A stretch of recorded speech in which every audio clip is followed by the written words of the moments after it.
America ਦੀ ਆਬਨਾਏ ਹੁਰਮਜ਼ ਵਿੱਚ ਬਾਰੂਦੀ ਸੁਰੰਗਾਂ ਵਿਛਾਉਣ ਵਾਲੀਆਂ ਕਸ਼ਤੀਆਂ ਦੇ ਖਿਲਾਫ ਕਾਰਵਾਈ। ਆਬਨਾਏ ਹੁਰਮਜ਼ ਵਿੱਚ ਬਾਰੂਦੀ ਸੁਰੰਗਾਂ ਵਿਛਾਉਣ ਵਾਲੀਆਂ 10 ਕਸ਼ਤੀਆਂ ਨੂੰ ਤਬਾਹ ਕਰ ਦਿੱਤਾ ਗਿਆ। ਅਮਰੀਕੀ ਸਦਰ ਡੋਨਾਲਡ ਟਰੰਪ ਕਹਿੰਦੇ ਨੇ ਗੁਜ਼ਸ਼ਤਾ ਕੁਝ ਘੰਟਿਆਂ ਵਿੱਚ ਇਹ ਕਾਰਵਾਈਆਂ ਕੀਤੀਆਂ ਗਈਆਂ। ਬਾਰੂਦੀ ਸੁਰੰਗਾਂ ਵਿਛਾਉਣ ਵਾਲੀਆਂ ਕਸ਼ਤੀਆਂ ਤੇ ਬਹਿਰੀ ਜਹਾਜ਼ਾਂ ਨੂੰ ਨਿਸ਼ਾਨਾ ਬਣਾਇਆ ਗਿਆ। ਈਰਾਨ ਆਬਨਾਏ ਹੁਰਮਜ਼ ਵਿੱਚ ਬਾਰੂਦੀ ਸੁਰੰਗਾਂ ਨਾ ਲਾਵੇ। ਇੱਕ ਪਾਸੇ ਈਰਾਨ ਨੂੰ ਧਮਕੀਆਂ, ਦੂਜੇ ਪਾਸੇ ਮੁਜ਼ਾਕਰਾਤ ਦਾ ਇਸ਼ਾਰਾ। ਅਮਰੀਕੀ ਸਦਰ ਡੋਨਾਲਡ ਟਰੰਪ ਦੀ ਅਨੋਖੀ ਪਾਲਿਸੀ। ट्रंप ने वार्निंग देंदे होए आखिया आबनाए हुरमज़ नूं बंद रखिया तां ईरान ते मौत, अग ते कहर बरसेगा। अमरीकी सदर ट्रंप दा ईरान जंग जल्द खत्म होने दा इशारा। ईरान नाल मुज़ाकरात उत्ते भी मशरूत आमादगी। ईरान उत्ते हमले दी जिम्मेदारी अमरीकी मुज़ाकरातकारां उत्ते सुट दित्ती गई। क्या जेरेड कुशनर, स्टीव विटकोफ ते पैट की गुफ्तगू तो लगता है कि ईरान अमरीका उत्ते हमला करन जा रहा है। अमरीकी जरीदे की रिपोर्ट के मुताबिक ट्रंप ते मशीना ने भी ईरान जंग तो निकलन की हिकमत अमली बनाने का मशवरा दिता। ईरान को तबाह करने वाले आए ते चले गए मगर ईरान रह गया। ईरानी सदर दा डोनाल्ड ट्रंप नूं जवाब कहा जो कोई भी ईरान नूं तबाह करन दे झूठे फरेब विच मुबतला है वो तारीख ते माजी बारे कुछ नहीं जानता। तारीख के हंगामे के दरमियान कोई ताकत ए अजीम ना मिटान विच कामयाब नहीं हो सकती। ईरानी कौमी सलामती मशीर अली लारीजानी ने कहा ईरान अशूर नाल मुहब्बत करन वाली कौम है और खोखली धमकियां नाल खौफजदा नहीं किया जा सकता। अपना ख्याल रखो किते ए ना होवे मिटा दिते जाओ। ईरानी वज़ीर खारजा अब्बास अरागची ने कहा अमरीका ने इतराफ कर लिया कि ईरान के खिलाफ पड़ोसी मुल्कों को इस्तेमाल कर रहा है।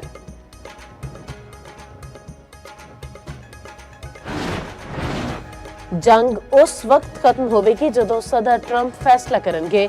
ईरान विच फौजी मकासद हासिल होने तो बाद जंग खत्म हो जाएगी। तर्जमान व्हाइट हाउस की न्यूज़ ब्रीफिंग किया ईरान मुकम्मल ते गैर मशरूत हथियार सुट्टण की पोजीशन विच है। ईरान के बैलिस्टिक मिसाइल हमले 90% घट हो गए। ड्रोन हमले तकरीबन 85% घट हो गए ने। तेल ते गैस दीआं हालिया कीमतां विच इजाफा आरजी है। ये ऑपरेशन तवील मुद्दत विच कीमतां नूं घट करेगा। पेंटागन का कहना है 10 रोजे दे दौरान 140 अमरीकी फौजी जख्मी हुए। ईरानी तैयारा बरदार जहाज नूं डबो दिता गया। अमरीकी चीफ ऑफ स्टाफ दा दावा अमरीका ने ईरान उत्ते शदीद तरीन हमलियां दा ऐलान किया। ईरानी ड्रोन फैक्ट्रियां नूं हदफ बना लिया। अमरीकी वज़ीर जंग ने कहा अमरीका ईरान में जीत रहा है। ईरानी शहरी हमीम विच एक होर स्कूल ते अमरीकी मिसाइल हमला। करीबी रिहायशी इमारतों में नुकसान पहुंचे। अमरीकी सदर के बाद अमरीकी वज़ीर जंग ने भी ईरान उत्ते अपने स्कूलों ते हस्पतालों उत्ते हमले का इल्जाम लाया।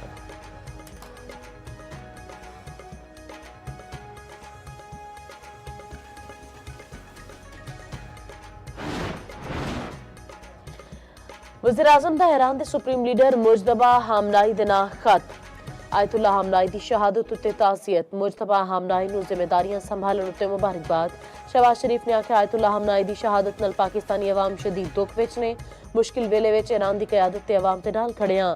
सदर आसिफ अली जरदारी दा भी मुजतबा हमनाई दे लई नेक ख्वाहिशात दा इजहार। आख्या उम्मीद है हुण हालात मुस्तहकम ते बेहतर होणगे।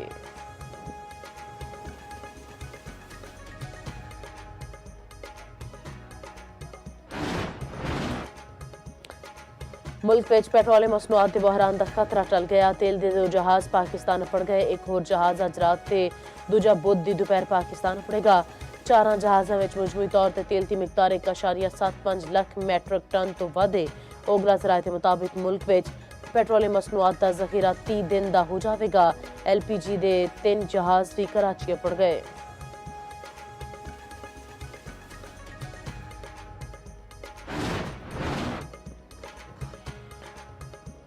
अमरीकी सदर डोनाल्ड ट्रंप के खिताब तो बाद खाम तेल दी कीमतां गिर गईयां। आलमी स्टॉक मार्केट विच भी जान पै गई।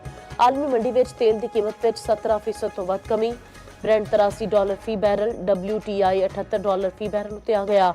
पाकिस्तान समेत एशियाई स्टॉक मार्केटां विच तेजी। पाकिस्तान स्टॉक मार्केट विच दौरान ट्रेडिंग 9699 पॉइंट्स का इजाफा। 10 नफसियाती हद्दां उबूर। इंडेक्स 1,56,177 पॉइंट्स की सतह उत्ते बंद। हांगकांग, कोरिया, जापान ते भारत दीआं स्टॉक मार्केटां विच भी तेजी। ईरान दे अमरीका ते इसराइली अहदाफ ते नवे मिसाइल हमले। पासदारान इनकलाब दा आखना है हमलियां दा हदफ अमरीकी अड्डे ते फौज ते लॉजिस्टिक मराकज़ सन। गैर मुल्की खबर एजेंसी के मुताबिक इसराइल के मकबूजा इलाके में ईरानी मिसाइल वेखे गए। मिसाइलों तो बाद अलर्ट ते सायरन वजन लग पे।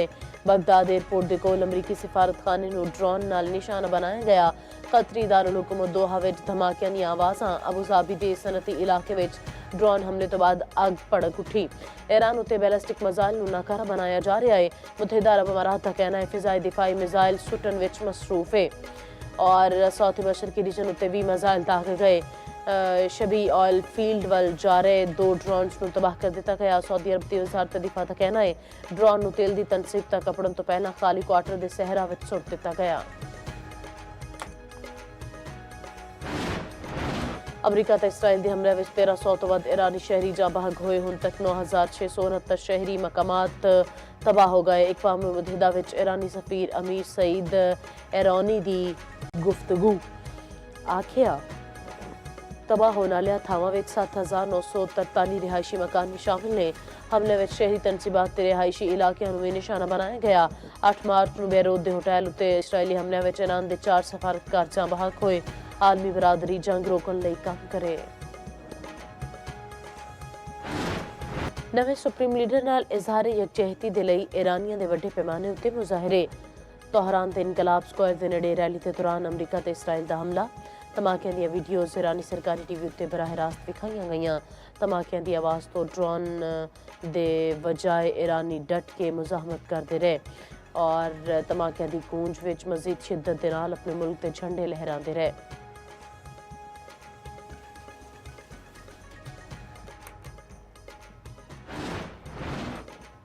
कफायत शुआरी ते ईंधन बचत पॉलिसी उत्ते अमल दरामद। वज़ीर आला सिंध ते काबीना दा 3 महीनों तक तनख्वाहां न लैण दा फैसला। सिंध काबीना दी 2 महीनों दे लई 50% फ्यूल दी कटौती दी भी मंजूरी। गैर मुल्की दौरे बंद। सिंध विच 16 तो 31 मार्च तक स्कूल बंद रखण दा ऐलान। कॉलेजिस ते यूनिवर्सिटीज़ विच ऑनलाइन क्लासां होणगियां। इम्तिहानात शेड्यूल दे मुताबिक होणगे। सीनियर सूबाई वज़ीर शर्जील मीमन दा कहना है हफ्ते 4 दिहाड़े दफ्तर खुलणगे। एक इजाफी छुट्टी होवेगी। जुमे नूं work from home होवेगा।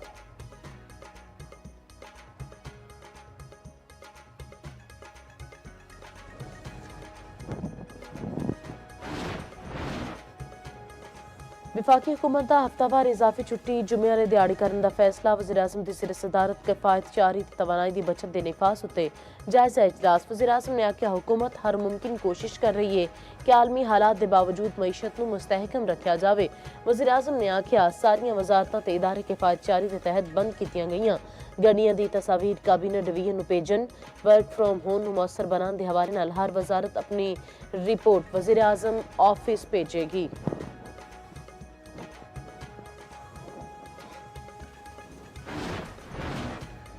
5G technology के नवे दौर का आगाज। 5G स्पैक्ट्रम की नीलामी का अमल मुकम्मल। बोली लई अहल 3 टेलीकॉम कंपनियां ने नीलामी विच हिस्सा लिता। वज़ीर खजाना मोहम्मद औरंगजेब ने आख्या साडा मकसद तेज रफ्तार ते सस्ता इंटरनेट फराहम करना है। विफाकी वज़ीर IT शिजा फातिमा ने कहा 6 महीनों में वड्डे शहरों में 5G सर्विसेज दस्तयाब होणगियां।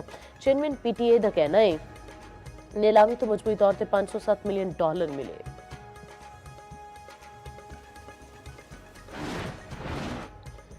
नवे बजट विच तनख्वाहदार तबके तो रिलीफ ते सुपर टैक्स का खात्मा। IMF की मंजूरी तो मशरूत।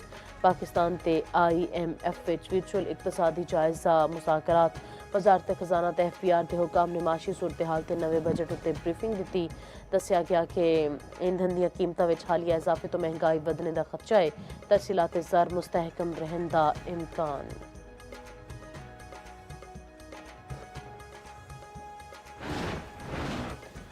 अफगान तालिबान रजीम के खिलाफ ऑपरेशन गजब लिल हक जारी। पाक फौज की मौसर जवाबी कार्रवाइयां।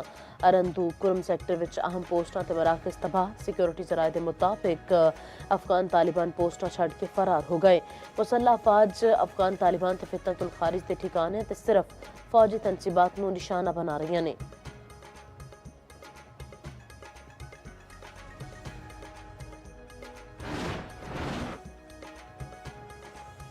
पाक बांग्लादेश वनडे सीरीज अज तो ढाका विच शुरू होगी। मैच का आगाज दिन 1:15 बजे होगा। ट्रॉफी की रुनुमाई कर दी गई। दोवां कप्ताना का फोटो सैशन ਕਪਤਾਨ ਸ਼ਾਹੀਨ ਅਫਰੀਦੀ ਦਾ ਆਖਣਾ ਬੰਗਲਾਦੇਸ਼ ਨਾਲ ਸੀਰੀਜ਼ ਲਈ ਕਿਸੇ ਨੂੰ ਡ੍ਰੌਪ ਨਹੀਂ ਕੀਤਾ ਗਿਆ। ਸਾਹਿਬਜ਼ਾਦਾ ਫਰਹਾਨ ਦੇ ਨਾਲ ਮਾਂ ਸਦਾਕਤ ਓਪਨਿੰਗ ਕਰਨਗੇ।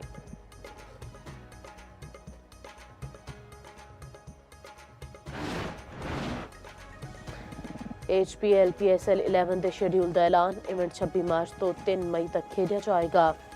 ਪਹਿਲੀ ਵਾਰ 8 ਟੀਮਾਂ ਸ਼ਿਰਕਤ ਕਰਨਗੀਆਂ। ਮੈਚਸ 6 ਸ਼ਹਿਰਾਂ ਵਿੱਚ ਖੇਡੇ ਜਾਣਗੇ।